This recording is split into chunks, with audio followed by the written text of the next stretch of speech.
You are now listening to the Ron Paul Radio Network. Radio for the revolution.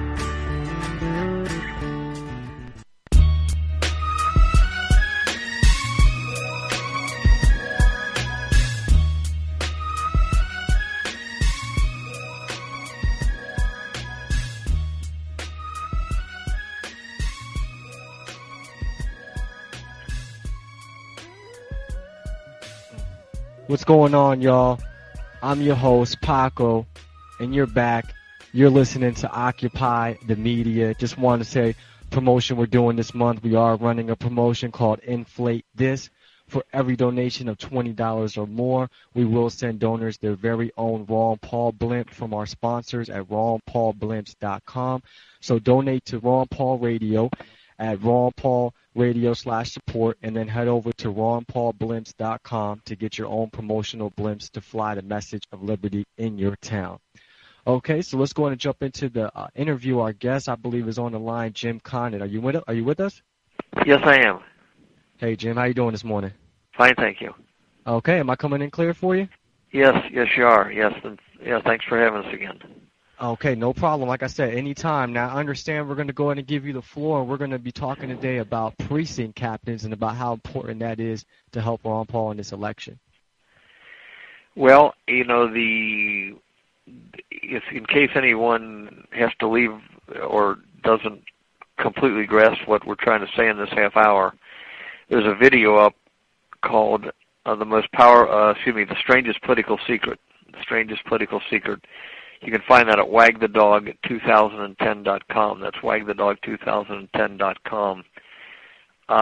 There's also an article that is on the Internet called The Most Powerful Office in the Land. And truly, if understood properly, the precinct office is the most powerful office in the land. In fact, if people say, well, how, you were detailing in the last half hour all the crass cheating that's going on, like the new videos are up on South Dakota, where, as you pointed out, and as the former South Dakota chairman, Republican chairman, is on the one video, which is now, I know somebody put it up on the homepage of the Watch the Vote 2012, our Facebook page, which you go there and there's no spaces. You just search for Watch the Vote 2012, no spaces. It's on the homepage, and the former South Dakota Republican chairman is saying how the Republican National Committee sent in lawyers who really crassly cheated and somehow got Mitt Romney 60% of the delegates when he only got 26% of the vote.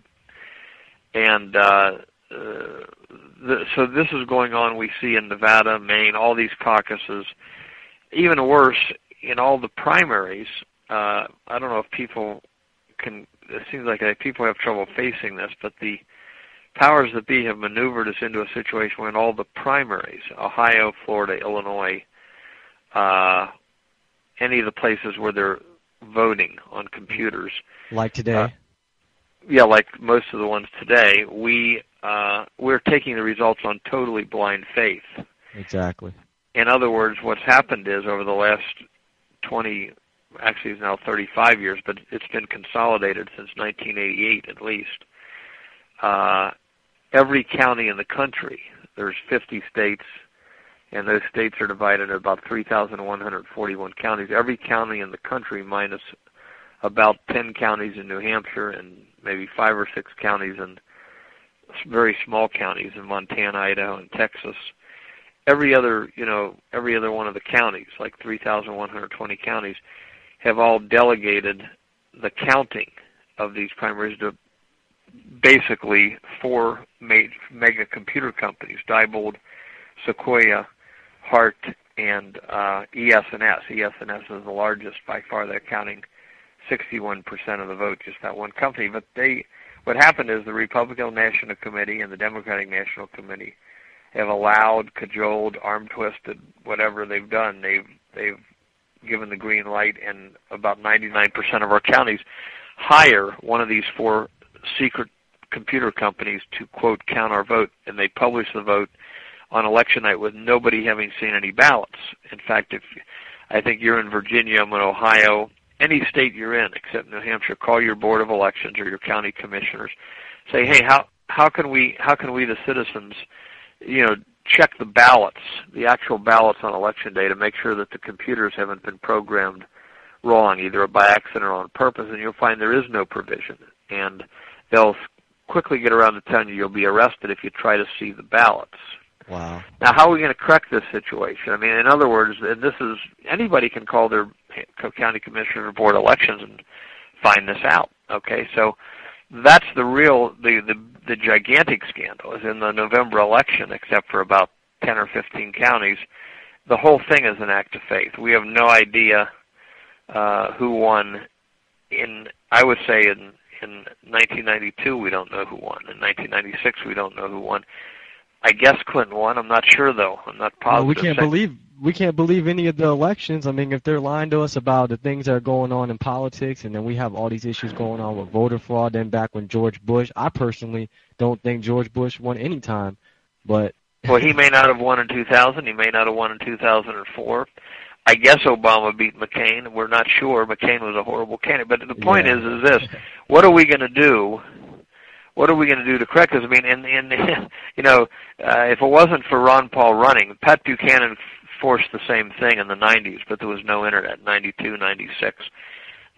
All this cheating, this open cheating, and now you see all over the internet, everybody sees it's happening. It sees when they're not winning, when the rhinos, the Republicans, establishment isn't winning, they just shut the meeting down.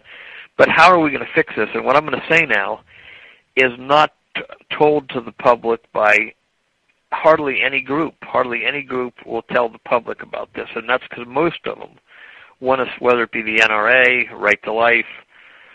I'm talking about the groups that I consider pushing the good causes. They want to stay in good with the Republican establishment, so they won't just tell their people what I'm about to tell you. And that's why we call it the strangest political secret in the video. And that is that, we see the candidates, and we hear about the party leaders, but where do the candidates come from, and where do the party leaders come from? I was working in politics to try to push things in the right direction from 1972 to 1986, and I never asked that question. Well, where do these party leaders come from? I kind of just assume, well, there must be some good method by which of these party leaders should be there, but in reality, the party leaders come from the precinct executives. And so first of all, people might say, well, what's a precinct? A lot of people don't know what a precinct is. Again, we got 50 states. Everybody knows that except Obama, who said we had 57. He sure did. But, and of course, if the media wanted to destroy him for that, like they destroyed Dan Quayle for using a secondary spelling of potato, I don't know if you remember that, but in the 90s, or in the 1988, somewhere between 88 and 92. I was a baby then. Excuse me. It was 92 to 96. Dan Quayle was at a school, and he wrote potato with a secondary spelling that isn't in the dictionary, O-E, P-O-T-A-T-O-E. And the media just crucified him for it like he was the dumbest person ever. Now, Quayle was no prize, but something about him they mustn't have trusted, because they wanted even though, again, he was no prize, just like, all these people have pretty much been puppets. But maybe something in Dan Quayle's instinct, they felt he might not be as manageable, or even they might have to manage him too much because he didn't know what the game plan was. So they destroyed him. Well, Obama said 57 states, and they let it go. But at any rate, so the point is we got 50 states. And those states are divided into around 3,141 counties, or some being added now. So it might not be the exact number. So Ohio has 88 counties. Iowa has 99 counties, and so forth. Every state has, I think Florida has 67 counties. And those counties are all divided into precincts. And those precinct is 5 or 6 streets around your house, or 10 streets around your house. Okay, hold your thought, because we're about to go to the next break, and when we come back, we'll let you finish up. Okay. This is Paco. You're listening to Occupy the Media. We'll be back.